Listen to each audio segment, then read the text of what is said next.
bonjour à toutes et tous. Je suis très heureux de vous retrouver aujourd'hui pour la finale du mois de septembre avec les 3 meilleurs candidats qui ont arraché leur place dans la foi et la bonne humeur.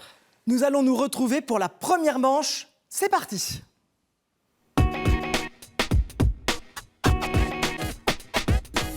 Bonjour à toutes et tous. Je suis très heureux de vous retrouver pour cette journée particulière, cette soirée particulière, puisque c'est la finale du mois de septembre avec nos 3 meilleurs candidats. Peut-être les avez-vous déjà vus. Si ce n'est pas le cas, je vais vous les présenter et je vais commencer avec le plus jeune et non moins le moins terrible, parce qu'il est très très fort, c'est Valentin. Bonsoir Valentin. Bonsoir. Alors Valentin, d'où venez-vous ? Je viens de Verfeil, à côté de Toulouse. De Versailles à côté. Verfeil. Ah, Verfeil, à côté de Toulouse. Alors, quelles sont vos passions et surtout, qu'est-ce que vous faites là au mois de septembre ? Vous êtes à l'école, j'imagine ? Oui, je suis en train d'entrer en licence d'histoire et mineure histoire de l'art. D'accord. Ouais, à Toulouse. Et quelles sont vos passions ? La lecture, toujours. La J'aime toujours lecture. lire. Et là, j'ai commencé Flaubert. C'est ça, vous m'aviez déjà dit Ouais. au début du mois que Flaubert était quand même un de vos J'avais dit écrivains. Baudelaire, mais Flaubert, ça vient après. Ah, Flaubert aussi. Oui. Ça y est, vous avez tout lu, j'ai l'impression. C'est un érudit personnage, Valentin. Valentin, vous êtes prêt ? Oui. Vous avez 2 minutes pour répondre, mais vous avez déjà l'habitude, à 9 questions. Si vous êtes prêt, c'est parti. Je suis prêt. Qui est le premier mort de la Bible ? Ève, réponse A, Adam ou Abel ? Abel. Très bonne réponse. Comment s'appelle l'archevêque placé à la tête d'une province ecclésiastique ayant autorité sur d'autres diocèses ? L'administrateur apostolique, le métropolitain ou le supérieur général ? La A. Eh bien non, ce n'est pas l'administrateur apostolique, mais le métropolitain. À quelle religion appartiennent les temples nommés Gurdwara ? Sikh, Toltec ou Anabaptiste ? Anabaptiste. J'ai un peu de mal, excusez-moi. Anabaptiste. La réponse B. Non, ce ne sont pas les Toltecs, mais les Sikhs. Qui a chanté « Ça fait pleurer le bon Dieu » ? Édith Piaf, Jean-Claude Gianada ou Julien Clerc ? Je veux dire Edith Piaf. Non, c'est Julien Clerc. Dans l'Apocalypse, combien chantent autour de l'agneau sur la montagne de Sion ? 222 000, 200 000 ou 144 000 ? 144 000. Bravo, c'est la symbolique, vous savez, du 12 fois 12 fois 1000, c'est-à-dire qu'un grand nombre, tout le monde était là, c'est-à-dire tout le peuple. Le second chemin de croix de Lourdes comprend une 16e station et une 17e. La pêche miraculeuse, les disciples d'Emmaüs ou le chemin de Damas ? La pêche miraculeuse. Non, les disciples d'Emmaüs. Valentin, c'est pas grave, on se ressaisit. Comment appelle-t-on une icône avec la Vierge, les mains levées et le Christ en médaillon en elle ? La Vierge de Kazan, la Vierge du Cygne ou la Vierge de Tendresse ? La Vierge du Cygne. Bravo ! L'Ancien Testament l'appelle le grand fleuve. La Genèse le cite parmi les 4 fleuves du paradis et en fait la future limite d'Israël. Je parle du Tibre, de l'Euphrate ou du Gange. Ou du Gange, évidemment. L'Euphrate. Bravo, Valentin, vous avez marqué 4 points. Vous avez trouvé ces questions un peu plus compliquées ? Oui, quand même. Alors maintenant, c'est normal, vous savez, c'est la finale. On va voir comment se débrouille Hervé, qui a l'air très stoïque, très serein. Hervé, je suis très heureux de vous retrouver. Merci. Alors Hervé, d'où venez-vous pour ceux qui n'auraient pas suivi tout le mois les émissions ? Alors, je viens d'un tout petit village du sud de Charente qui s'appelle Courlac et peuplé de 55 habitants. 55 habitants, donc un micro-village. Vous vous connaissez tous ? Ah oui, on se connaît tous. Vous avez une passion, je crois. Oui, la peinture. La peinture, et vous m'avez dit quand même passer beaucoup de temps dans votre jardin. Ah oui, je coupe mon bois pour l'hiver également. D'où ce bronzage. Voilà. Il y a un microclimat au-dessus du jardin C'est d'Hervé. Hervé, on se concentre. Oui, 2 minutes, 9 questions. Si vous êtes prêts, je suis prêt. c'est parti. Qui est l'auteur du best-seller religieux Histoire d'une âme ? Éric Emmanuel Schmitt, Saint-Augustin ou Sainte-Thérèse de Lisieux ? Sainte-Thérèse de Lisieux. Il faut l'avoir lu, bravo. Combien de fois Saint Paul fait-il naufrage ? Une fois ? 3 fois ou 8 fois? 3 fois. Oui, c'est déjà pas mal. Quel siècle vit l'extension à toute l'Église de la fête du Sacré-Cœur? Le 6e siècle, le 19e siècle ou le 20e siècle? Le 19e siècle. Bravo, vous ne faites pas que couper du bois. De quel siège épiscopal relèvent les habitants du département des Ardennes? Reims, Soissons ou Cambrai?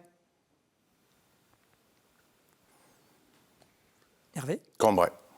Eh bien non, c'est Reims. Je le savais. Qui invitait les lecteurs de son introduction La vie dévote à une vie évangélique joyeuse dans le monde?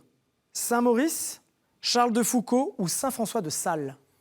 Saint-François de Sales. Bravo.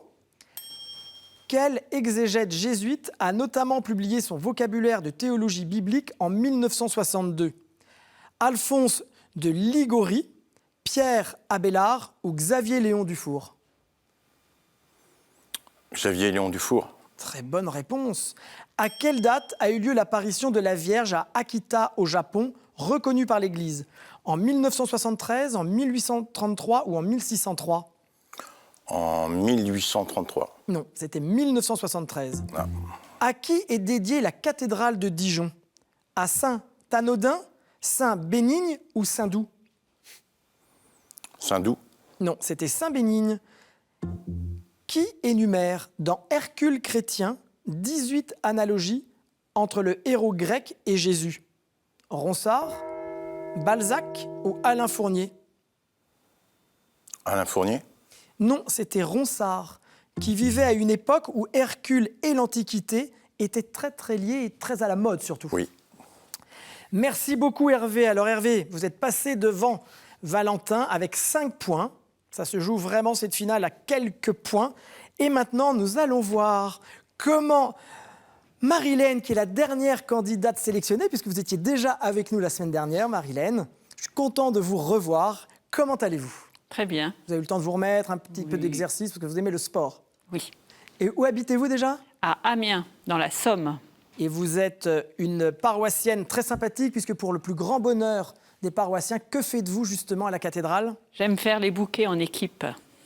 Voilà, vous fleurissez la cathédrale, et c'est toujours très agréable. Maintenant, nous allons voir si vous allez faire un bouquet de réponses spectaculaires pour dépasser Valentin et Hervé. On se concentre, Marilène? Vous êtes prête? Je suis prête. C'est parti. Pour les Hébreux, quel est le séjour des morts? Le Shéol, la Siloé ou le Lazareth? Le Shéol. Bonne réponse. À quel ordre mendiant se rattachaient les pères de l'Observance, les Récollets et les Célestins? Il s'agit des Dominicains, des Trappistes ou des Franciscains? Les franciscains. Bravo. Qu'appelle-t-on la fabrique de Saint-Pierre? L'atelier de reproduction de la statue de Saint-Pierre, l'organisme entretenant la basilique ou le secrétariat privé du pape? La A. Non, c'était la B, l'organisme entretenant la basilique. Quel adjectif qualifie ce qui est en lien avec la chartreuse?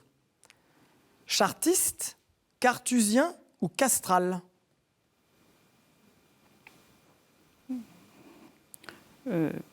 La B. Cartusien, bravo.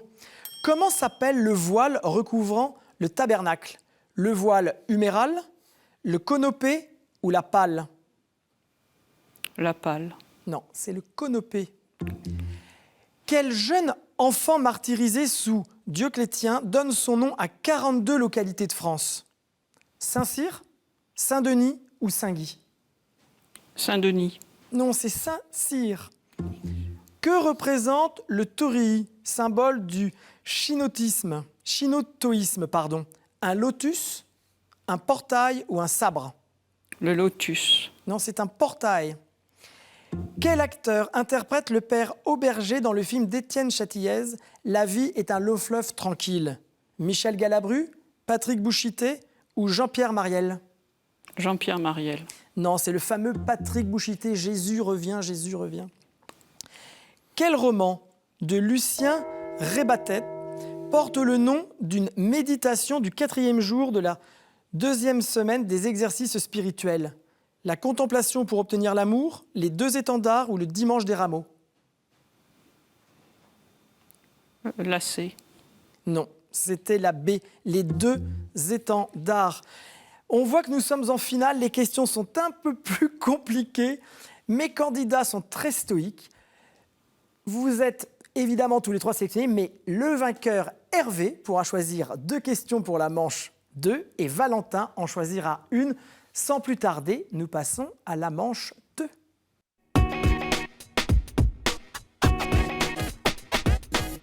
La partie importante en chemin, la 2e manche, puisque c'est là que mes candidats vont se sélectionner pour la finale, 2 d'entre eux.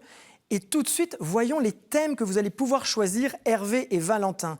Les thèmes apparaissent sur l'écran. Saints et témoins de la foi, la Bible, l'Église et son histoire, liturgie, sacrement et prière, art, culture et foi et questions providentielles. Hervé, quels sont vos 2 choix? Eh bien, je vais reprendre Saints et témoins de la foi. D'accord. Et ensuite, je vais prendre l'Église et son histoire. L'Église et son histoire. Et vous, mon cher Valentin? La Bible. La Bible. Les questions sont entre mes mains, mais les scores sont entre les vôtres. Vous avez les buzzers, que les meilleurs gagnent. Nous allons remettre les scores à 0. Vous êtes maintenant tous à égalité. C'est parti. Question saint et témoin de la foi. J'ai été ordonné prêtre à Venise en 1537. Mon bras droit se trouve à Rome, dans notre église mère. Ma fête, le 3 décembre, est aussi celle de l'Euskara, la langue basque, parce que j'ai dit mes dernières paroles dans cette langue. Je suis aussi patron du tourisme et de la Mongolie. Un peu par hasard, parce que... Oui, Hervé? Marco Polo. Ce n'est pas la bonne réponse. Un peu par hasard, parce que j'ai remplacé au pied levé Nicolas Bobadilla, tombé malade au moment de partir vers Goa. Mais tout commence vraiment à Paris. François Xavier. Vous avez buzzé? Oui. Bravo, Valentin. C'est exactement Saint-François Xavier. Mais pour Hervé et Marilène et ceux qui nous regardent, je vais continuer la question. Mais tout commence vraiment à Paris, au collège Sainte-Barbe, où la Providence me donne comme co-chambriste de très grands amis dans le Seigneur. Puis à Montmartre, où nous avons prononcé des vœux et fondé notre compagnonnage. J'ai évangélisé les Indes, puis le Japon et suis mort au large de la Chine. Je patronne les missions et comme l'a justement dit Valentin, je suis Saint François Xavier. Bravo. Nous continuons avec une question. L'Église et son histoire. Je suis le prénom d'une sainte de Nursie, fondatrice du premier monastère féminin qui adopta la règle de Saint Benoît. Cette sainte étant la sœur de Saint Benoît. Je suis aussi la philosophie développée et enseignée au Moyen-Âge dans les universités, visant... Sainte Scolastique. Très bonne réponse de Valentin. Je continue pour nos amis qui nous regardent. Je suis aussi la philosophie développée et enseignée au Moyen-Âge dans les universités, visant à concilier l'apport de la philosophie grecque, particulièrement l'enseignement d'Aristote et des péripatéticiens, avec la théologie chrétienne héritée des pères de l'Église et d'Anselme. Mon nom provient du latin signifiant école, issu lui-même du grec skolai. C'est donc exactement la bonne réponse, la scolastique. Bravo, Valentin. Alors, question Bible. Les Hébreux vont jusqu'à fêter mon absence, et ce pendant 7 jours. Par obéissance à Dieu et à ses consignes données avant la sortie d'Égypte, on me chasse ainsi des maisons. C'est dans ce sens que Paul, écrivant aux Corinthiens, fait de moi une image de malice et de méchanceté dont il faut se séparer pour s'ouvrir à la nouveauté du Christ.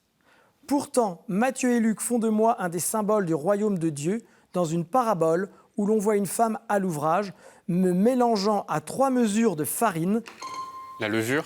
Bravo, Valentin, c'est la levure ou le levain, où l'on voit une femme à l'ouvrage me mélangeant à 3 mesures de farine afin que le monde entier soit converti, car un peu de moi fait lever toute la pâte. C'est pourquoi Jean Chrysostome compare compare à moi les disciples, apportant au monde vertu et sagesse.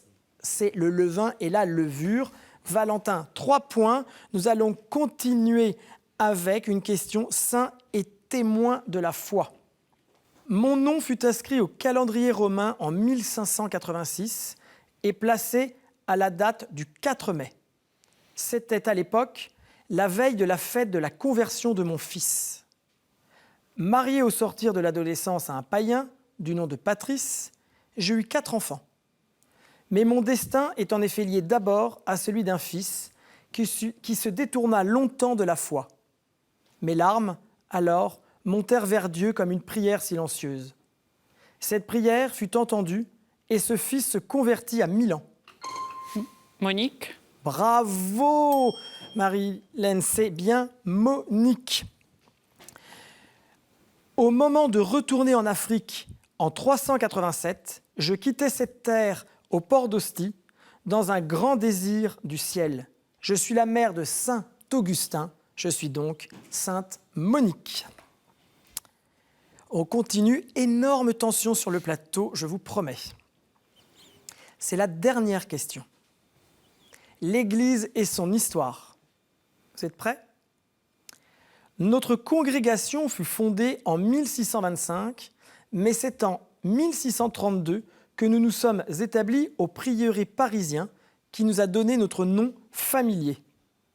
Notre mission était d'abord destinée à la formation spirituelle du clergé rural. La congrégation fut supprimée par la Révolution. Lazariste. Bravo, Monique, j'allais dire. Bravo, Marie-Laine. C'est exactement les Lazaristes, congrégation de la mission.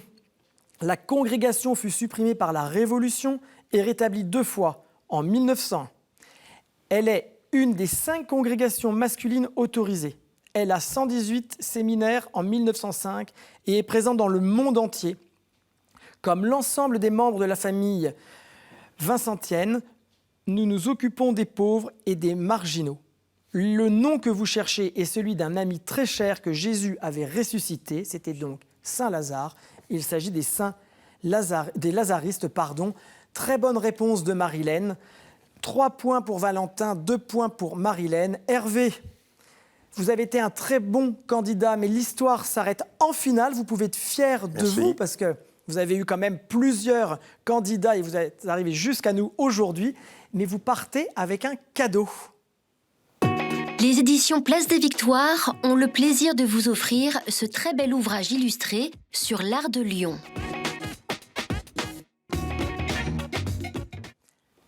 Hervé, j'ai été très heureux de faire votre connaissance. Moi aussi. J'espère que vous avez passé un bon moment. Excellent. Est-ce que vous voulez faire passer un message ? Oui, bien entendu, je salue ma famille, bien entendu, et puis l'ensemble des personnes que je connais et tout mon diocèse. Très bien. Voilà. Merci beaucoup Hervé, à très bientôt, n'hésitez pas à revenir. Beaucoup. Et si vous aussi, vous voulez nous rejoindre, c'est très simple. J'ai une question à vous poser, vous me donnez la bonne réponse et vous serez bientôt parmi nous. Quelle cité maritime italienne a pour emblème le lion de Saint-Marc ? Vous avez la bonne réponse, écrivez-nous à qcm@ktotv.com. Précisez vos coordonnées et un numéro de téléphone sur lequel nous allons vous contacter et très vite, vous serez parmi nous. Sans plus attendre, nous passons à la finale, c'est-à-dire à la 3e manche.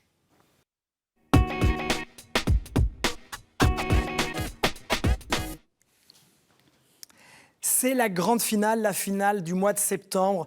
Dans QCM, c'est le moment le plus palpitant. Je suis avec les 2 meilleurs du mois de septembre, Marie-Laine et Valentin. Dans mes mains, des cartes. Ces cartes contiennent des sujets très différents, des thématiques. Valentin va en choisir une parmi elles et ça va déterminer les sujets et les questions qui vont départager et faire que parmi eux deux, il y a le vainqueur. Valentin, il faut choisir un sujet. Quel est-il, Valentin ? La Mésopotamie. La Mésopotamie. Est-ce que vous êtes prêts ? Vous avez le buzzer, vous pouvez appuyer autant de fois que vous voulez. Première question. Mésopotamie signifie étymologiquement entre les fleuves, c'est-à-dire entre Tigre et Euphrate. Quelle rapidité. Bravo Marilène, il s'agit bien d'Euphrate. Deuxième question. Quel système d'écriture en forme de trait? L'écriture cunéiforme. Valentin, vous m'enlevez même la fin de cette question. Quel système d'écriture en forme de trait ou de clou sur l'argile s'y est développé? L'écriture cunéiforme. Troisième question. Qui est chargé par Dieu d'aller à Ninive pour que les... Jonas. Bonne réponse. Qui est chargé par Dieu d'aller à Ninive pour que les habitants s'y convertissent? Il s'agit bien de Jonas. Je poursuis. Quelle langue de Jésus parlent encore les chrétiens? Araméen. L'araméen. Quelle langue de Jésus parlent encore les chrétiens assyro-chaldéens? Il s'agit effectivement de l'araméen. Nous continuons avec une question. Quel patriarche quitta avec toute sa famille la ville d'Ur en Chaldée? Abraham. Abraham. Je répète la question. Quel patriarche quitta avec toute sa famille la ville d'Ur en Chaldée? Il s'agit effectivement, malgré ma faute, d'Abraham. Je crois que Valentin, vous êtes le vainqueur. Vous avez 4 bonnes réponses. J'ai un match incroyable. Marilène, Valentin, je crois qu'ils ont presque envie de s'embrasser. C'est très, très sympathique, ils se serrent la main. Marilène, merci d'avoir participé, d'être allée aussi loin dans ce jeu. Évidemment, vous ne repartez pas les mains vides. Un cadeau vous attend, nous allons le voir tout de suite. La maison Anka est heureuse de vous offrir une médaille en or d'une valeur de 150 €. Alors la réponse, effectivement, Valentin, vous m'avez dit Abraham, c'est Abraham, autrefois dit Abraham. Voilà, vous avez l'air de le savoir puisqu'on a ajouté le H à Abraham. Marilène, merci une fois encore. Un petit mot peut-être? Merci pour ce bon temps passé ensemble. Mais sachez que c'était partagé. Et maintenant, Valentin, vous devez vous dire, mais ai-je gagné ou qu'ai-je gagné? Eh bien, sans plus attendre, votre cadeau, Valentin. KTO est heureuse d'offrir au grand gagnant du mois un voyage à Rome en avion, aller-retour, pour 2 personnes, au départ de la France métropolitaine.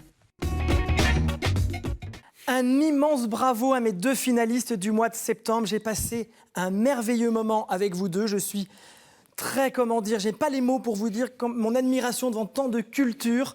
Très vite, nous allons nous retrouver la semaine prochaine pour de nouvelles aventures avec de nouveaux candidats et jusqu'à la finale du mois d'octobre. D'ici là, portez-vous bien et on se retrouve très vite. À bientôt. Au revoir.